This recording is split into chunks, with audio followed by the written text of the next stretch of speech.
0 steps forward, 2 steps back.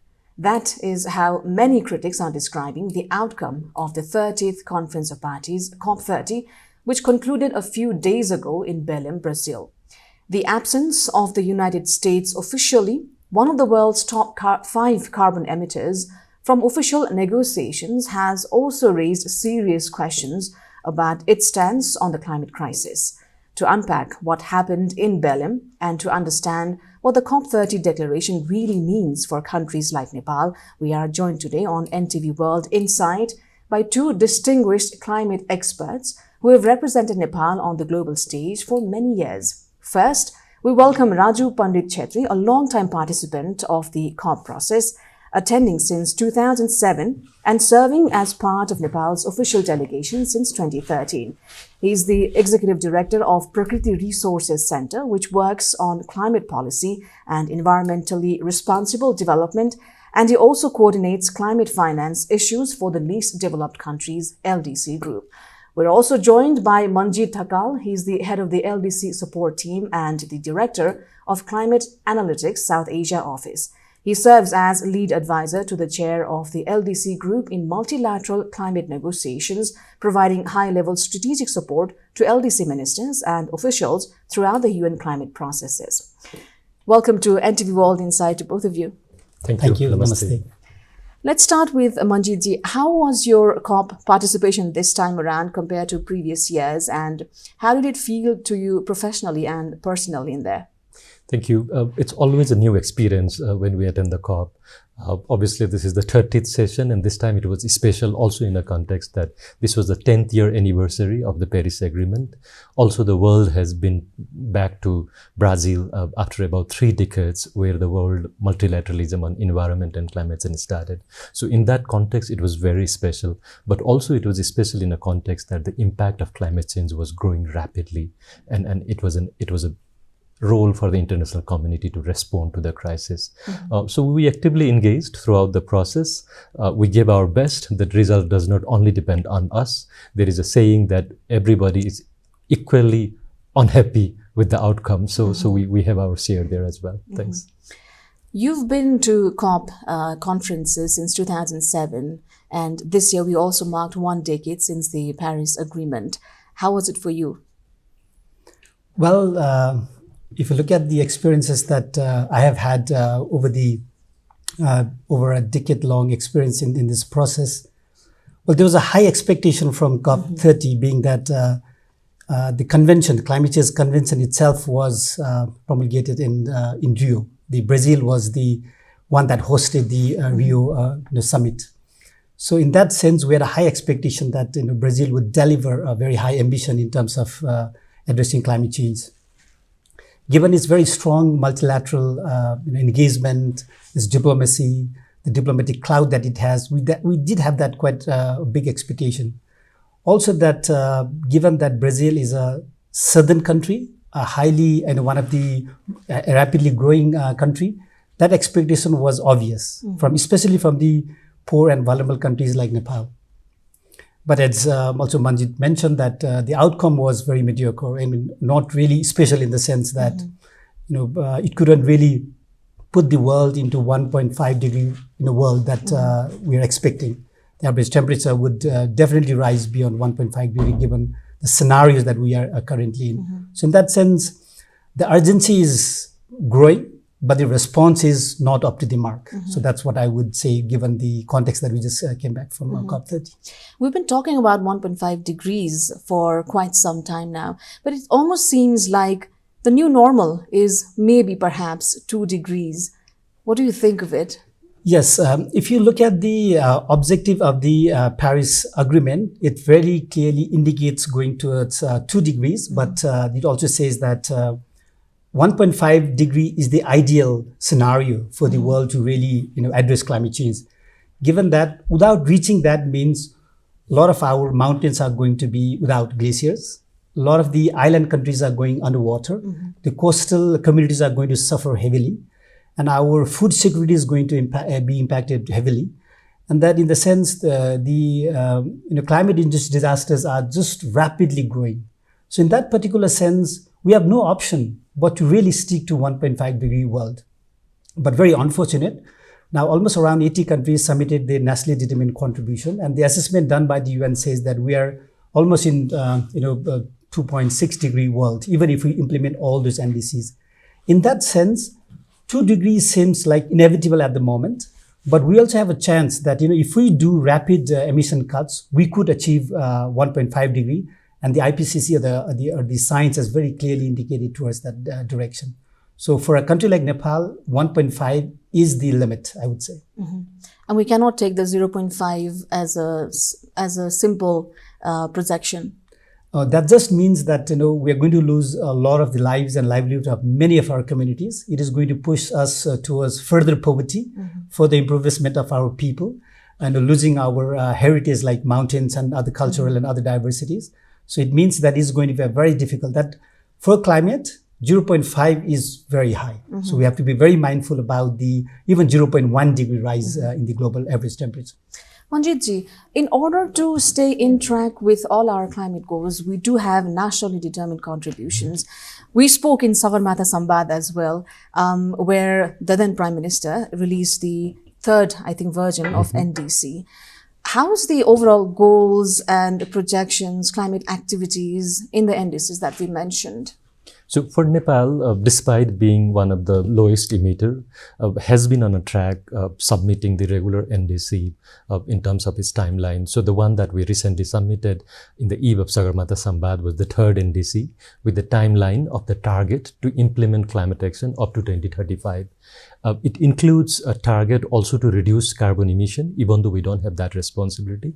But we also see it from the perspective that it's not only about the short-term immediate gain, it's also about the long-term investment in our policies. So for example, reducing emission from transport sector, electrifying the cooking even up to the rural household, that helps to boost our economy, and that helps to reduce the import of petroleum product. The NDC also includes the target that helps to expand the early warning system throughout the country, also helps to implement the adaptation plan or the loss and damage related activities. So this is a leadership that Nepal has demonstrated despite being the lowest emitter and one of the country in the front line to climate change. That also gives us a very strong instance in the international front that if Nepal has done this, why can't other countries? There are many other countries that still have yet to release their NDCs. There are, in fact, also some of the largest emitter. There has been a regular follow-up mainly to the G20, the 20 largest economies, because the 20 largest economy hold almost 80% of the global emission. And if they can take a lead, if they can confront with the emission reduction plan, then that obviously will make a big change. Our emission reduction can only inspire others, but that's where the action needs to happen. It's good that we're setting an example, but how practical do you think our NDC targets or activities are? And are our policies of government in line with the NDC ambitions? No, I think we obviously get this criticism regularly that there are a lot of policies and less in terms of implementation. When we see it from the NDC perspective, this is a plan to present to the international community. It's also important to say that the climate plans are not only NDCs. There are many sectorial plans on the agriculture ministry, on the energy ministry, on women or the gender-related activities as well. So the NDC is a one package that we present to the international community as our contribution. There are low-hanging fruit, I would say, in terms of the target that we have set there. We could be more ambitious, but we have set the target that will help us to prove in terms of the international community that we can do that. Also, if you look at the NDC, about 20% of the investment will be put by Nepal. Again, despite we don't have that role, we don't have to, but that's the leadership that we have shown. But to realize the full NDC, all activities to be implemented, we obviously need an international cooperation, and that's where the role of the multilateral process, the role of the multilateral agreements comes in to help implement our climate action plan. And a huge chunk of it is climate finance as well. Like he mentioned, 20% contribution from Nepal, the remaining from international, maybe big polluters, as polluters pay principle we talk about. But are we getting as much support as we should? Well, if we want to really implement climate actions, whether it's related to mitigations or adaptation or loss and damage, climate finance is the tool that is going to drive actions in a country like ours. So, but when we talk about climate finance and seeking resources from the global community to really finance our actions, we're not begging, as often it comes on the news that Nepal is begging for resources and all. I think we have to move beyond that to very clearly state that this is the right of a country like ours to really take ambitious climate actions. Without international support, we will not be able to do what is needed.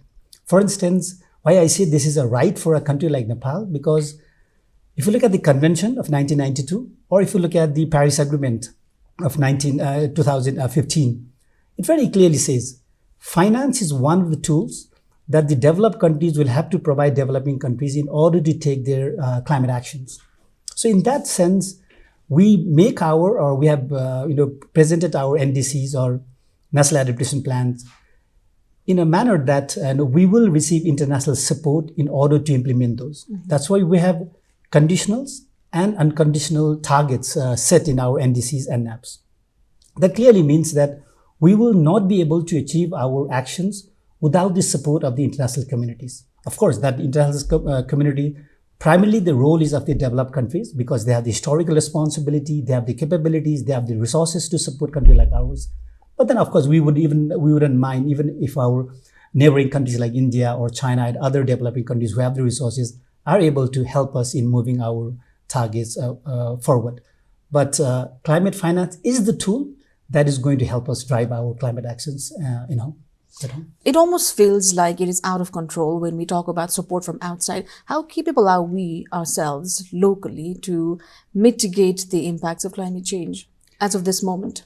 Well, we'll have to see this from a broader perspective because Nepal alone has a very limited role to play because we are a least developed country.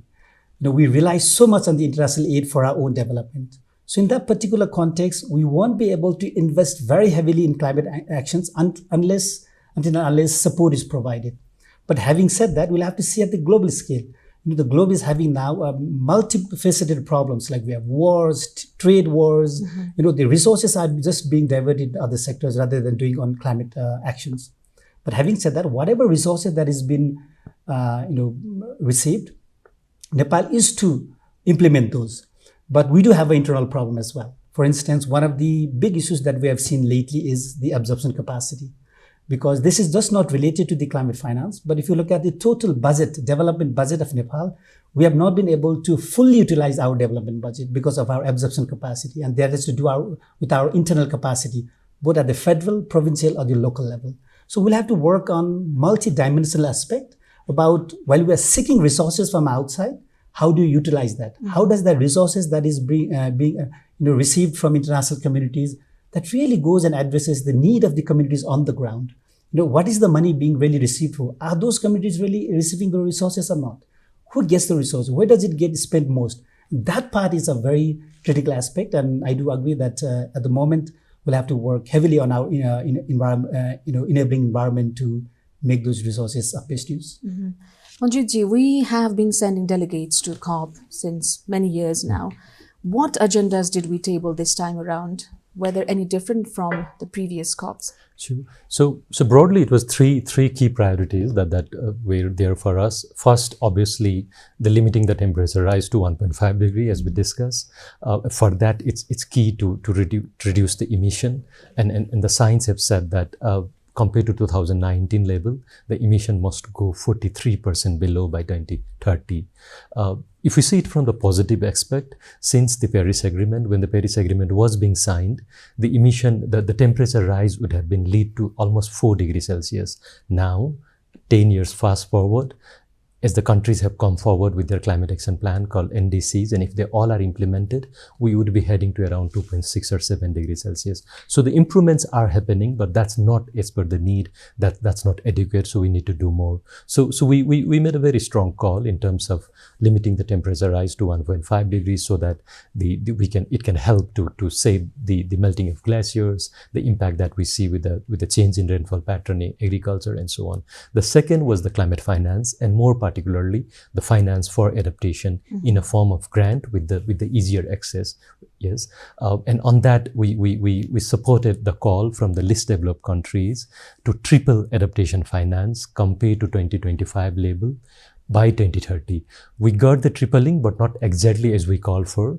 The baseline is not clear, and also that the target up to 2030 has been expanded to 2035. The third, the key priority for us was about mountains.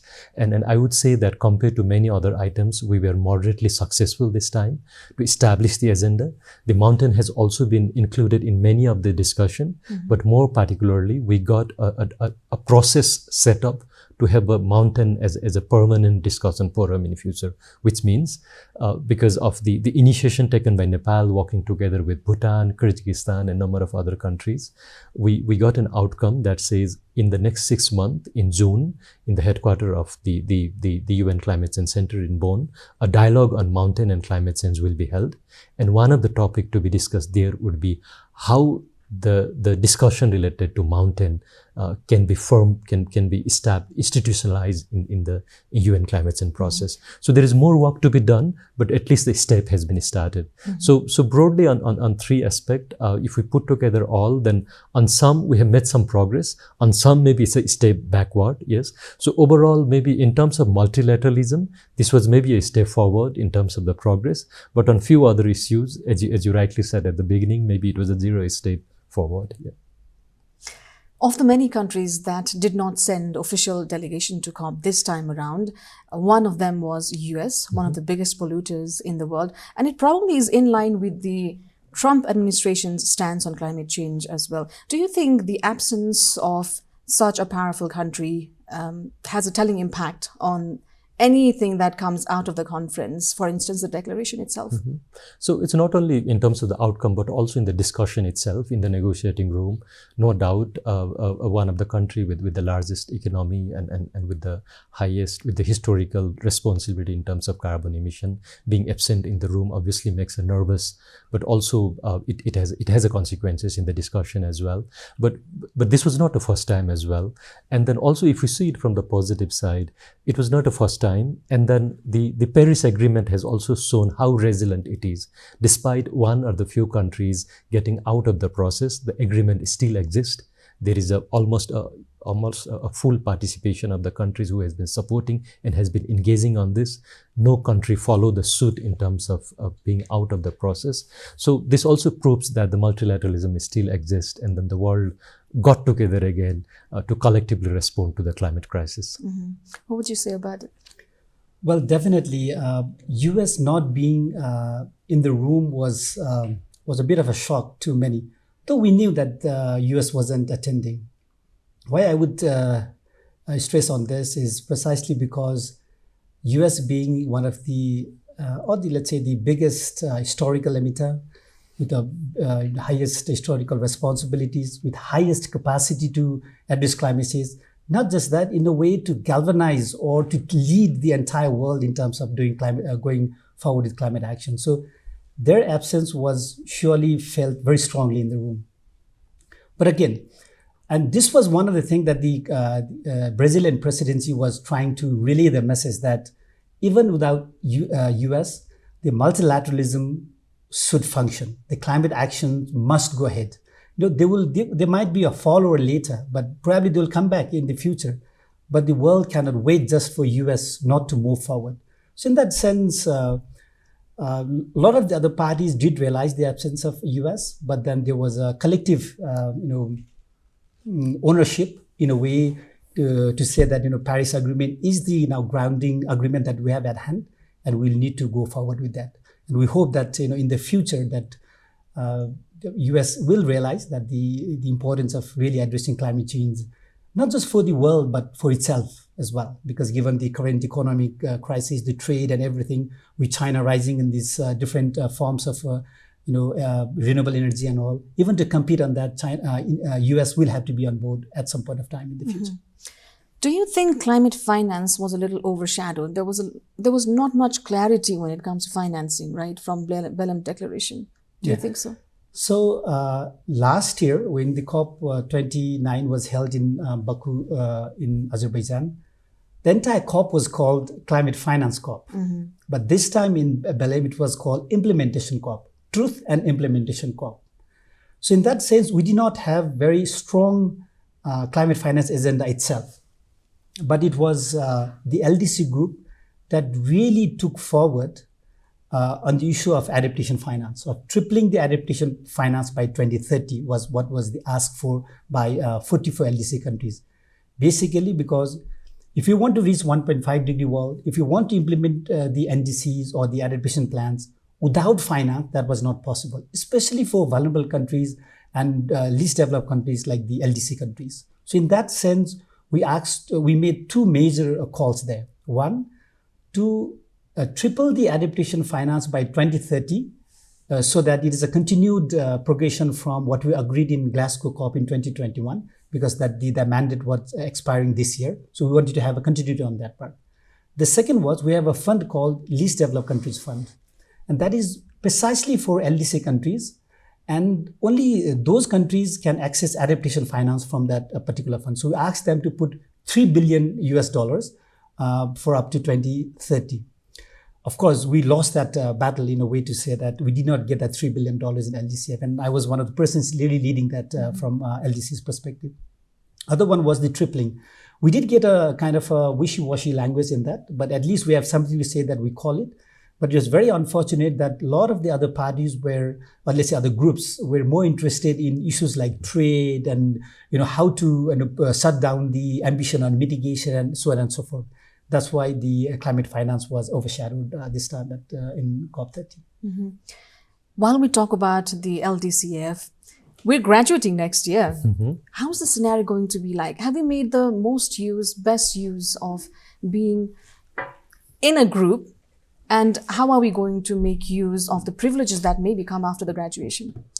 I think it's a both way. It's not only we will be missing the group, but the group will also be missing us. At the global front in the New York, Nepal is the chair of the least developed country group. Nepal has also led the LDC group in the climate change in past. We have also been leading number of thematic negotiation in the climate change process as well. So the group obviously will be missing us. For us, obviously it will have an impact, and this is not only about the climate change. We have to look at it from the broader landscape. If we look at from the climate aspect, then there is a provision that we have made sure that even we graduate, if we have initiated the process of accessing the fund, if the formal process is started, then we can still access the resources for that particular project. Yes. But then I think we have to look at it from the broader perspective. There are challenges related to the trade restriction or the trade related access that we have get. There are also opportunities. Maybe we will be attracting more investment in future being graduated from the least developed country as we move forward. So I think both has to be evaluated as we move forward. This question goes to both of you. First, maybe Manjit ji can address it. How much in climate finance has Nepal received and is receiving? And how many engagements through LDCF maybe? No, that's interesting. So first, it also relates to the definition of climate Finance. In the UN multilateral process, we have not yet agreed the definition of climate finance. Yes. So that means when we access the resources from any international fund, donor community, have we asked whether that is climate finance or not? Yes. And in many instances, we get the resources that's blended with other development resources, the ODA, the official development assistance, and so on. What we have counted as of now is the money that we have received from the climate dedicated funds like the Green Climate Fund, the Least Developed Country Fund, and so on. Yes. If we look at the number from those funds, maybe the number will not go that high. Yes. But if we look at from the broader perspective, that the climate has always been linked to almost all of the development assistance that we get throughout the support. Yeah. The same to you as well, but an added question of double counting. Well, first, on your previous question about Nepal losing whether after graduation is, I often say that, once you graduate grade 10, SLC or whatever now we call it, if you go to grade 11, then we'll have to be prepared for grade 11. And we can't say, okay, I still want to give the exams for grade 10, right? So we have to look forward. So that means we have to look from varieties of angles, whether it's economic, social, cultural, all development. But at the same time, addressing climate change. we will lose out quite a lot in terms of funds from the least developed countries fund. Or on the other side, there's a very special recognition for a group like SIDS, Small Island Developing States and Least Developed Countries. That has been recognized in the convention and also in the Paris Agreement. So that kind of facility we will be losing out. But having said that, we'll also have the other opportunities to work with other actors to really invest in terms of low carbon pathways or adaptation actions and others. So I think we'll have to be positive in that sense. That's one thing. But the other part is now, developed countries always wants to give less, and countries like ours we want to receive more. So we call this quite a lot about the double counting, because if you do agriculture intervention, it is very difficult to really say that, what is going for actually the agriculture and what is going for additionality of the climate impacts, because sometimes they blend so well that it's very difficult to differentiate. It's same for the infrastructures. But having said that, the responsibility of the developed countries to provide climate finance has been marked very well under the UN system. They report every 2 years how much they are willing to give to developing countries as a predictability. On the other hand, they also provide report every 2 years saying that how much they have actually provided. So for a country like Nepal, we will be able to see that how much they have actually really provided resources. So just from the, there are three aspects we receive climate finance from. One, we get it from the bilateral aid. Other one is the multilateral aids like World Bank, ADB and others. And third is the vertical multilateral funds like the Green Climate Fund or the GEF or Adaptation Fund and others. So in that sense, from the vertical climate funds, it appears that Nepal has received in the order of around $400 million up to now. But the problem is that, have we all received and really implement those? That is a different thing, because one thing is to pledge how much we're going to get, but how much we actually, the money comes into account and we invest on the ground, or let's say we put it to use on the communities, it's a different story again. So for climate finance, we'll have to see from various issues, because sometimes when you see, as long as the community, develops, because the entire our objective is to have a low carbon and climate resilient development. So if it really focuses on that part, we should be quite positive towards that, because on the ground, it's very difficult to distinguish between what is development assistance and what is climate, because for the communities, we use the same kind of resources. But at the global level, the accounting has to be differentiated. That we have been very clear on that part. But I think we'll have to move in that direction to see that what are our priority areas, what we have said in NDCs, what we have said in NABs, are we getting resources to implement those or not? I think that is what really counts at the end of the day. When we talk about climate finance, the funds that government receives, is there a clarity in the nature of finance that we receive? Not yet. The thing is, as Manjit said, that we don't have a definition, global definition of climate finance, and we don't have a national definition of climate finance. So we only have what we receive from the international assistance. So at the moment, the Ministry of Finance is working towards differentiating that. What is the ODA resources and what is the climate finance resources? This is precisely because now in reporting under the Paris Agreement, even the providers are supposed to say what is the climate finance and what is not, because they have to report that. And Nepal is also supposed to report every 2 years to say that how much resources we have received in terms of climate actions, or let's say climate finance. So we'll have to do that. So in that sense, that we'll have to work towards our accounting system to differentiate between the development and the climate finance. I remember, I think it was COP26 maybe, listening to Mia Mottley, the Prime Minister of Barbados then, her speech, and thinking how powerful leadership plays in conferences like these, and when we talk about issues that involve so many countries. Do you think our representation has been as powerful and effective? Yeah, so for Nepal, as of now, it has been 5 times we have a head of state or the head of government level participation. The first one is starting from 2009 when I started the process, engaging as the government delegate. The then Prime Minister Madhav Kumar Nepal attended, and then after that, we had a representation as of now in many of the occasion. When the leaders attend, that gives a very positive signal that how seriously the country is looking at this topic. But then it's also very important for the negotiator, the technical team, to realize that in the negotiating room, Yes. So when the participation goes to the COP, there are different roles. One, those who go to negotiation inside the negotiating room, raise the country flag and talk about the issues, negotiate with other group. There are also participation who goes to speak on a side event outside the main event to showcase, to share the best practices that we have been doing. Also the participations are there to have a bilateral meetings and outreach to get more resources to the country. There are also participation from NGOs and the media as well. So everybody have their equal role. But to have an impact in the negotiating room, that's a different skill, and that's something that helps us to build on this throughout, like in the coming years as well. So many things that we do in the negotiating room will be recorded, and that's how the outcome are being impacted. Mm-hmm. At COP29, more than 1,700 of the participants were fossil fuel lobbyists. How telling is the impact of their presence? Well, if we see the presence of fossil fuel lobbyists at COPs over the years, there's been a high degree of increase in the numbers. So this is a very telling story, and in a way to say that how impact they can really have in the final outcomes. Huge lobby, they are the ones with resources. They are the ones who are sitting around the table, maybe with a different kind of representation.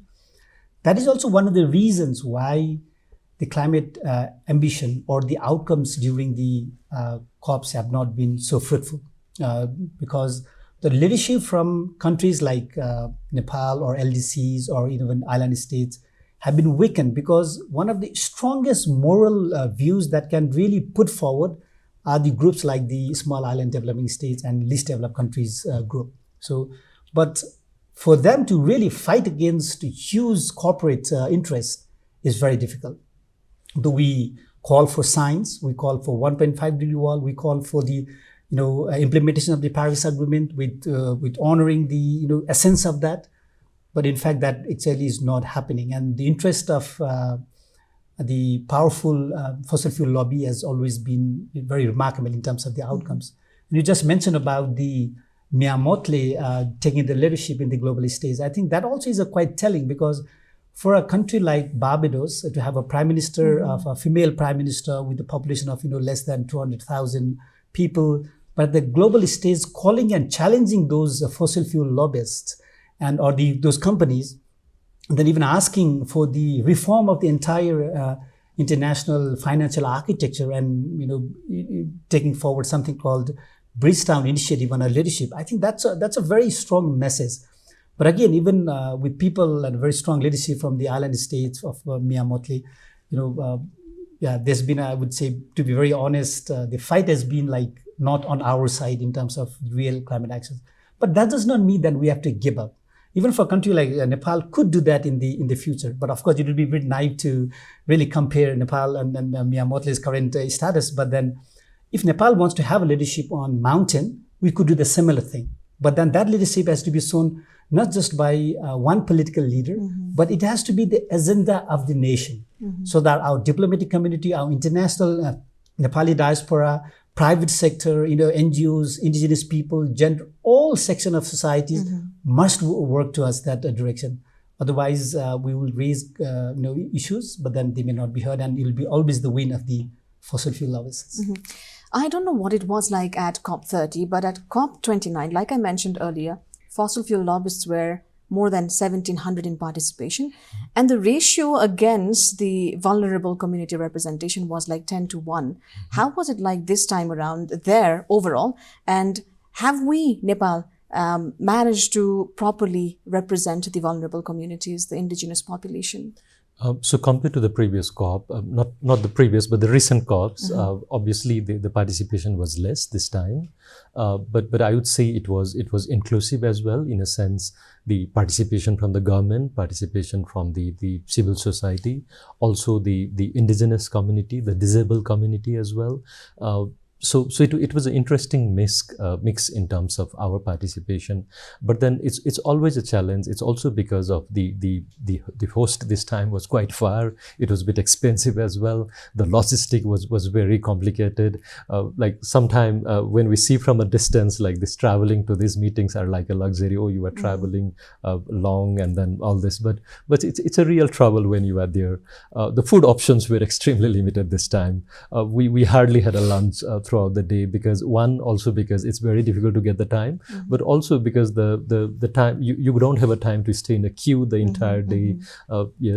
And the accommodation were extremely complicated this time. There were cruise ships that were landed there nearby to the venue, and obviously like the cruise ships are better when you are going for the holidays. They are not better when you are there for a night sleep and then early morning again you go to the conference venue. So there were limitations, and that impacts the entire community, entire delegation. But I think despite that, Nepal was able to have a big impact, even having a smaller delegation this time. May I ask how much Nepal government usually invests in conferences like COP for the delegation?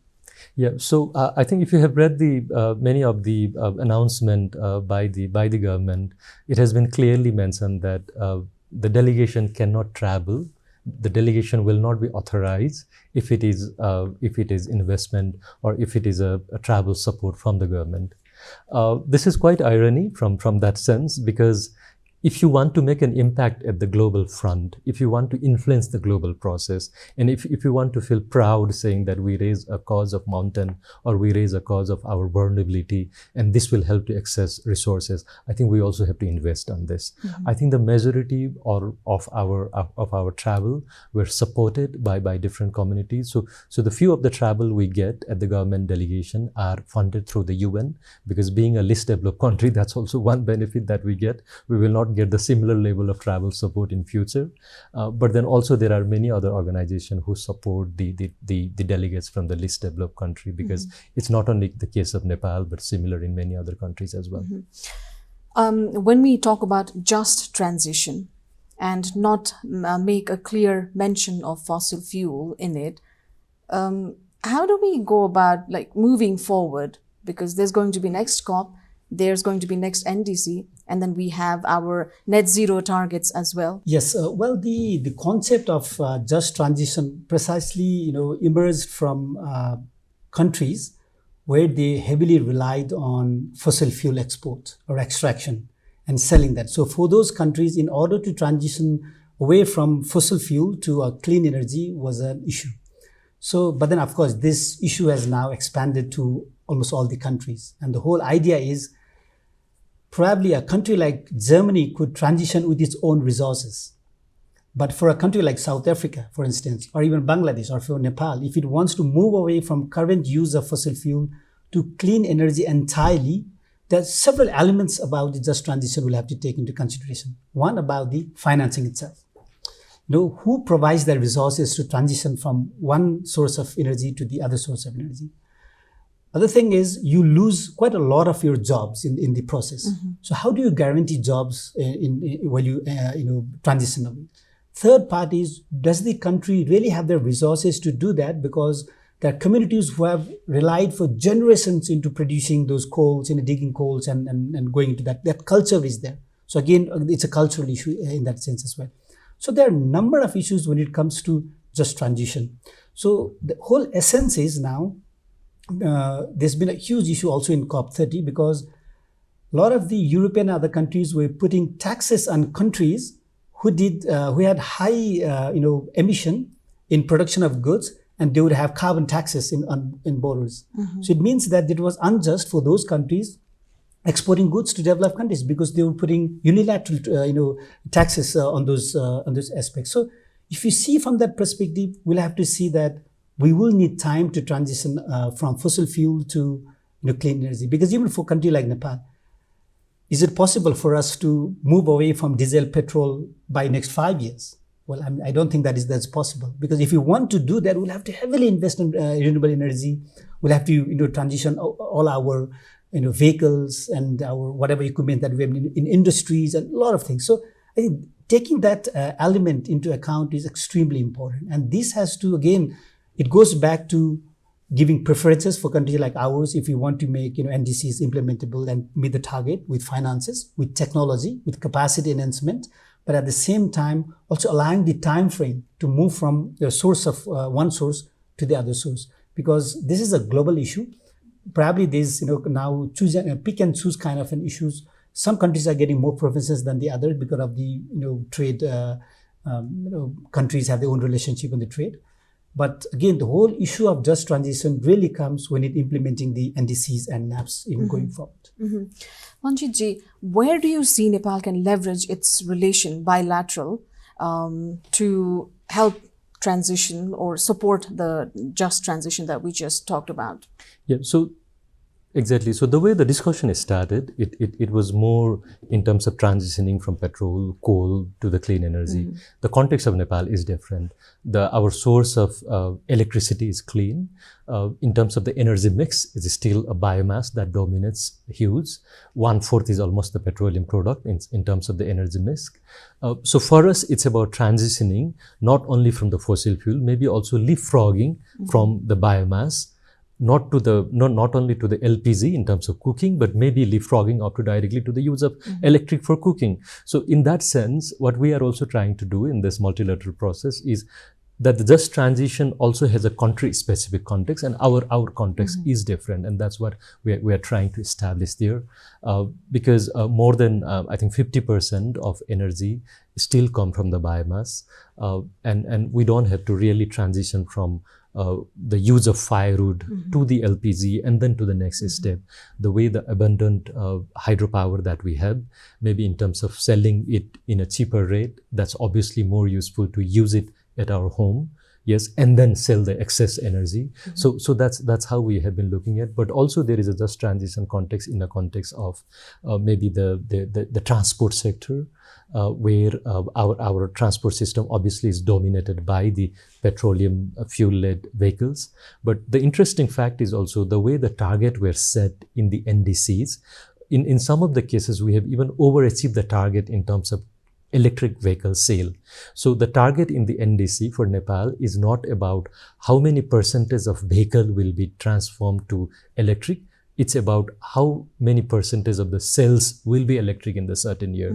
So we had a target of almost 25% of public vehicle will be electric in 2025 compared to 2020. But now when we see the figure, the number was overachieved in terms of public transport. And that may be also because of the four-wheeler microbuses, electric microbus that we see on the different routes and so on. But I think that now it's also important that how do we help to formalize them? How do we now work on a quality, not only the quantity, and how we can continuously incentivize them so that the investment continues on the electric vehicle. I just want to draw on what he mentioned. When it comes to polluting nations, big economies, it's a tricky position for them because it's about economy, it's about double-digit growth, it's about jobs. Does the same apply for Nepal? So our case is different. So we keep on getting question that why Nepal net zero target is much before than our neighboring country. So we have set the target to have a net zero by 2045 compared to the neighboring country 2060 and 2070. And that's mainly because our source of electricity is clean. Yes, we didn't develop much compared to our neighboring nation, but now if we have to use a technology, there is a choice in front of us to use a cleaner technology or we go back to the traditional one. For example, we keep on hearing the political slogan to have a railway system from east to west and north to south. Even if we want a rail system run by coal, like the one that we see in the old Bollywood movie, we can't get that because that technology has transformed now. Yes, the electric bulb that we see in our house, even if we go to the market and try to find that fluorescent 100 or 200 watt bulb, we can't get that. The 4 watt or 5 watt lead, the bulb can easily light the entire room. Yes, so the technology has advanced, but it also that our mindset, our policy priority has to advance in that way. Yes, so there is an opportunity in front of us. It depends on the investment choice that we will make. It almost sounds like we are transitioning knowingly or unknowingly, but is the speed of technology change up to par? Well, if you maybe not in Nepal, but if you look at the global context now, the world has already set a mindset that they will have to transition away from the fossil fuel. That's given, because there are certain things that we will do by choice. Whether we make any intervention by choice or by force, because for many of the technological thing for us is, of course, it's also about efficiency, right? Because if you want, you pay less electricity bill, then you want efficient bulbs or efficient electronic goods in your houses, right? So in that sense, we will advance that. And now, because of the Paris Agreement, a lot of the governments have started imposing very stringent, policy measures to produce energy efficient equipments. Whether you talk about the vehicles now, look at the sale of the electric cars, for instance, or you talk about e-cooking in our homes now, because we now gradually are forgetting about even gas now in many of the houses. The technology has really advanced. And of course, now if you, on the one hand, if you do not allow to transition away from the fossil fuel in near future, that is going to continue to have pressure on the other side. But if you have that targets going forward, it's a competitive world, because it's just not about now the climate, but also about the market, about the trade. It's about how cheap or energy efficient energy that you produce. So there are a lot of elements in this sense. So I would say that the path that we're moving is in a very right direction. Probably the technology that is available internationally may take some time to come in the country, in Nepal, but then it's inevitable. It's going to make that happen here in the near future. Mm-hmm. In your observation, are there any countries or communities that have been remarkable in doing all their climate activities that Nepal can adopt as well? Well, I mean, I've not really seen that in the context of the Global South, but I did make a visit in Germany to see one of the, self-sufficient energy village, where the village itself produce energy, sold energy, make best use of the energy itself. Those already in the Western countries or even in China, those villages are already coming up. Mm-hmm. Here, because of our various other technology issue with the reliance on the electricity and all, that may be a bit of a challenge in terms of the energy systems. Of course, the adaptation is also again another side that we also need to work on. That again, because of poverty, because of various income and other various issues, it may take some time, but that is possible, because for a country like Nepal, we have huge amount of renewable energy sources. We have been importing we import about $2.25 billion of fossil fuel every year. We can minimize that to use our own resources in terms of cooking, in terms of lighting, in terms of transportation. There are a lot of opportunities exist. It's just the mindset. Probably in the current scenario, it might be a bit expensive, but we're going to benefit immensely in the near future. In the years to come. That investment, do we want to do in the future, or do we want to do it right now? I think that is only the call that we'll have to make. Mm-hmm. What has your observation been? There are initiatives that many countries have taken.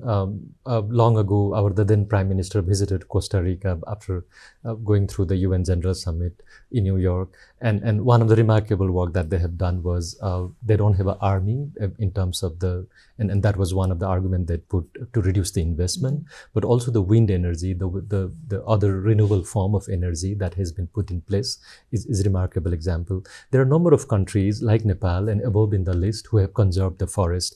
One of our nearby country, Bhutan, has mentioned in their constitution that the forest cover will be more than 60%, and now they have more than 72%. Mm-hmm. There are many other countries in the list as well. So when we see all that from our perspective, we have done many positive things like conservation of forests that we feel proud.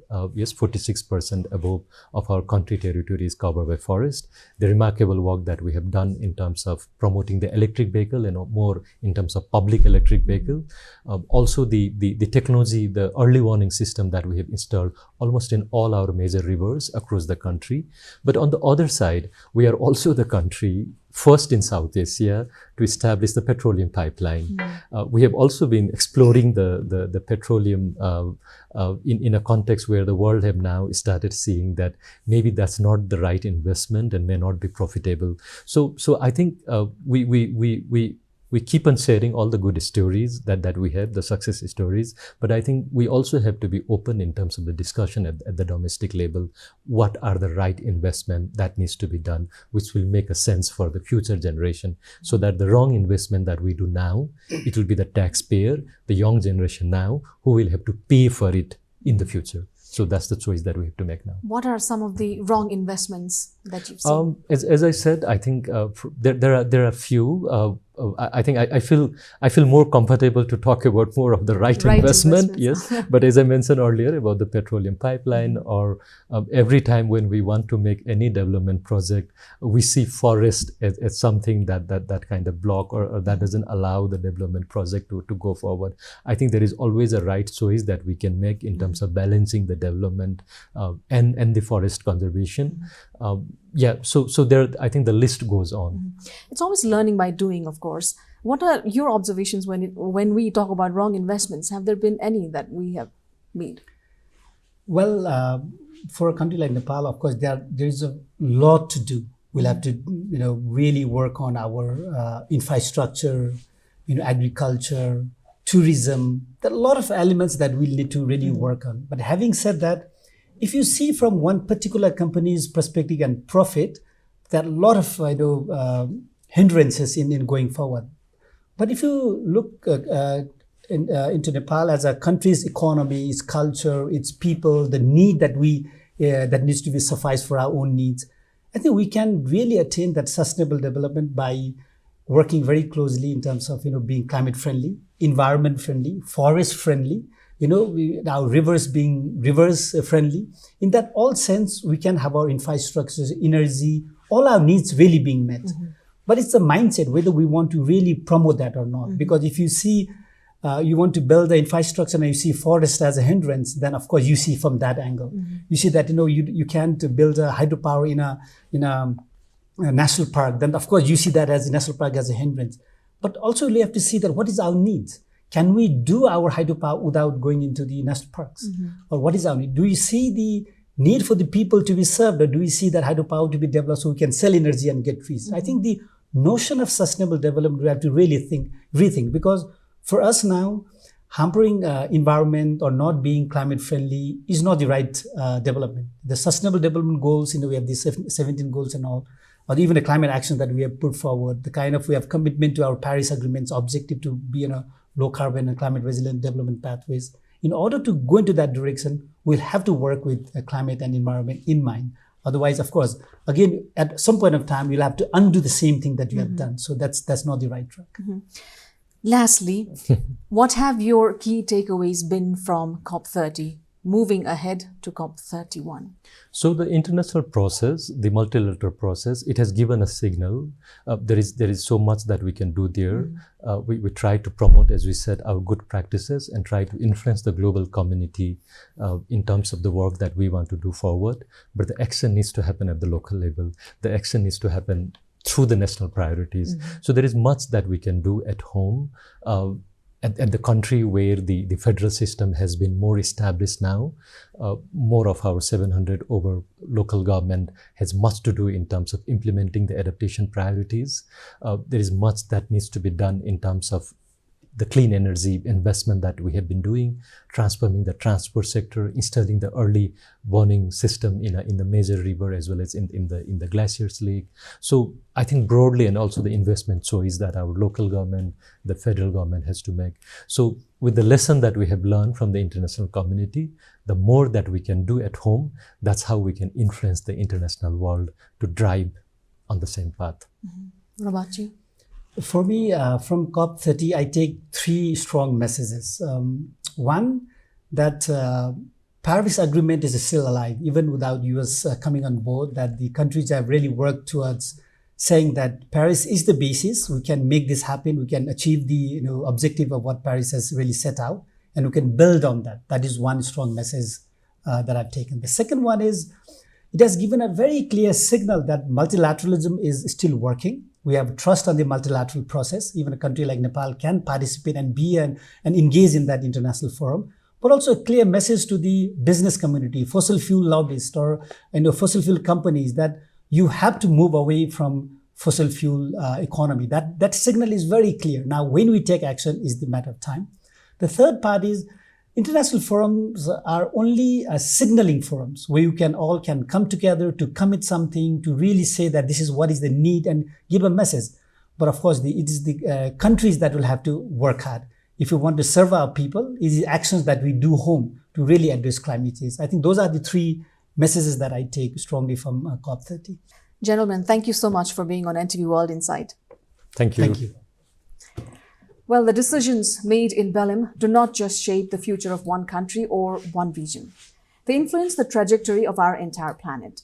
As the climate crisis deepens, the voices of vulnerable nations, scientists, youth, and civil society become ever more important in steering global action. To our viewers around the world, thank you for joining us on NTV World Insight. These conversations remind us that climate crisis is a shared challenge and progress depends on collective responsibility and cooperation across borders. We look forward to continuing this dialogue with you. Until next time.